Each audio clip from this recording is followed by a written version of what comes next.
पंहिंजो घर जो माण्हू घर में अचे, ख़ासि करे सरबरा अचे त अञा ॿार बच्चा ख़ुशि थियनि न। रसूलुल्लाह सल्लल्लाहु अलैहि वसल्लम जे मिंबर ते वेठा आहिनि, हसन हुसैन साम्हूं था अचनि, असांजे मिंबर खां लही करे हसन हुसैन खे खणी चुमी ॾेई मिंबर ते था विहारनि। एॾी मुहबत पंहिंजे बच्चनि सां, ॿारनि सां। सजदे में वञनि था त जॾहिं ॿार नंढो पुठीअ ते अची करे चढ़े थो, साईं सजदो डिघो था कनि। नंढा ॿार अची करे साईं जे दामन खे, कपिड़े खे था वठनि, चिंबड़नि, साईं मन नथा कनि। अल्लाहु अकबर। इहा साईं जी ज़िंदगी आहे। असांखे सोचणो आहे त असांखे पंहिंजी ज़िंदगी कीअं गुज़ारणु खपे। हिकिड़ो शख़्स अम्मी आयशा सिद्दीक़ रज़ी अल्लाह तआला अन्हा खां सवाल कई त रसूलुल्लाह सल्लल्लाहु अलैहि वसल्लम जी जेका ॿाहिरीं ज़िंदगी आहे उहा असांखे ख़बर आहे त भई माण्हुनि खे ज़कात ॾियण जो पाबंद करणु, हज ते हज जंहिंजे मथां फ़र्ज़ु आहे उनजो उन्हनि खे पाबंद करणु, मोकिलणु, ऐं जिहाद जे लाइ साहबा जूं जेके आहिनि न इहे नफ़रियूं ऐं जमातूं तश्कील ॾियणु, उन खां अलावा ॿिया जेके आहिनि उन्हनि जा फ़ैसिला करणु, उन्हनि जा मसइला हल करणु। लेकिन घरवारी जेका साईं जी ज़िंदगी आहे, घर में साईं जी ज़िंदगी कीअं थी गुज़रे, इन जे बारे में असांखे इल्मु नाहे। अम्मी आयशा खां त उहो साहिबु सवाल करे त साईं जी जेका घरवारी ज़िंदगी आहे उन जे बारे में असांखे ॿुधाए। त अम्मी आयशा थी फरमाए रसूलुल्लाह सल्लल्लाहु अलैहि वसल्लम जन जॾहिं घर ईंदा हुआ त घर जे कमनि कारनि में बि असां सां हथु वंडराईंदा हुआ। घर जा कम कार बि असां सां गॾु कराईंदा हुआ। असां कराईंदा आहियूं घर में। असां चवंदा आहियूं भई असां मर्द आहियूं, असांजो छा वञे। अल्लाहु अकबर। अल्लाह वॾो ॾुखियो मक़ाम आहे। बाज़ जाइनि ते अखियुनि सां ॾिठो आहे जेके कम मर्दनि खे करणु खपनि न उहे वीचारियूं औरतूं कंदियूं आहिनि।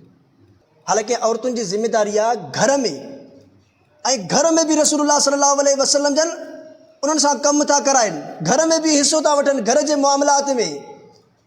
त असां काथे, साहबा काथे, अल्लाह जो रसूल सल्लल्लाहु अलैहि वसल्लम काथे, इन जे मथां केरु अमल कंदो। असां मुस्लमान आहियूं न। असां ई साईं जी ज़िंदगीअ खे फॉलो था कयूं, असां ई पाण खे ताबेदार था सम्झूं। त इन्हनि सुन्नतुनि जे मथां अमल बि असांखे ई करिणो आहे। त अम्मी आयशा सिद्दीक़ रज़ी अल्लाह तआला अन्हा छा थी फरमाए त रसूलुल्लाह सल्लल्लाहु अलैहि वसल्लम जन घर ईंदा हुआ त घर जे जेके कमकार हुया उन में बि हिसो वठंदा हुआ, ऐं असांजो ॾुख सुख बि ॿुधंदा हुआ। छा कंदा हुआ?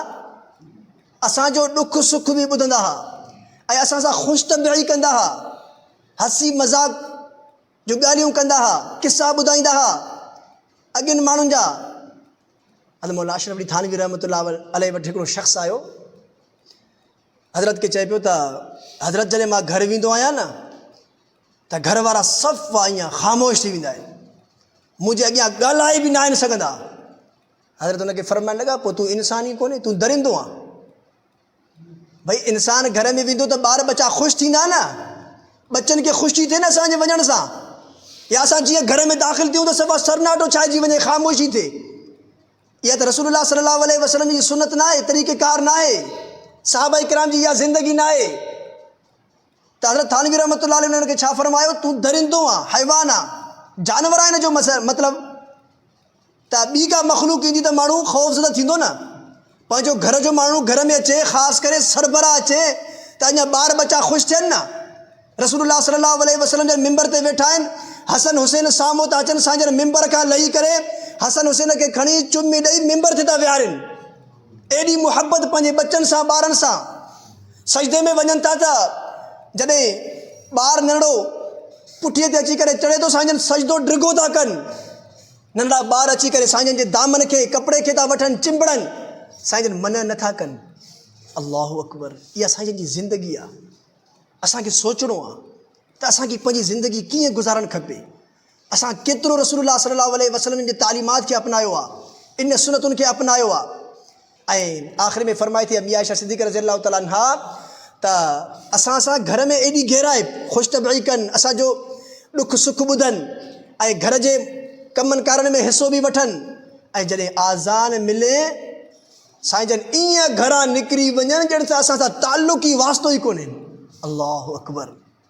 जॾहिं अल्लाह जो हुकुम आयो सभु कुझु ख़तमु, हर ॻाल्हि ख़तमु। हाणे तिजारत बि न आहे, मुलाज़िमत बि न आहे, ऑफिस में बि न आहे विहणो, फ़ैसिलो आहे त फ़ैसिलो बि न आहे करिणो, हाणे अलाह जो हुकुम आहे, अलाह जे हुकुम खे लबैक चई करे मस्जिद में अचिणो आहे। अल्लाह ताला अमल करण जी तौफ़ीक़ अता फ़रमाए।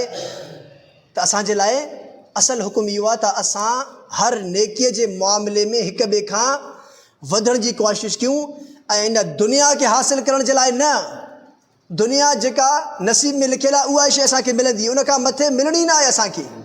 चाहे असां केॾो बि अहिड़ी चोटी जो ज़ोर लॻायूं न, असांखे उहा ई शइ मिलंदी जेका शइ नसीब में आहे। छो चवंदा आहिनि त मौत खां वधीक इंसान खे रिज़्क़ तलाश कंदो आहे, मौत खां वधीक रिज़्क़ इंसान खे तलाश कंदो आहे। छो त रिज़्क़ जो जेको हिसो लिखियलु आहे न मुंहिंजे लाइ, मां जेसीं ताईं पंहिंजो उहो हिसो न खाईंदुसि, हिकु गिरह बि लिखियलु आहे न, उहो गिरह मुंहिंजे वात में पेट में न वेंदो, उन वक़्त ताईं मुंहिंजे मथां मौत ईंदी ई कोन। त मौत खां वधीक इंसान खे इन जो रिज़्क़ तलाश कंदो आहे, त पोइ असां पाण खे परेशान छो कयूं। नॉर्मल तरीक़े सां महिनत करणी आहे, जेका शइ नसीब में लिखियलु हूंदी उहा शइ मिलंदी, उन खां बाद असांखे आख़िरत जी तयारी करणी आहे।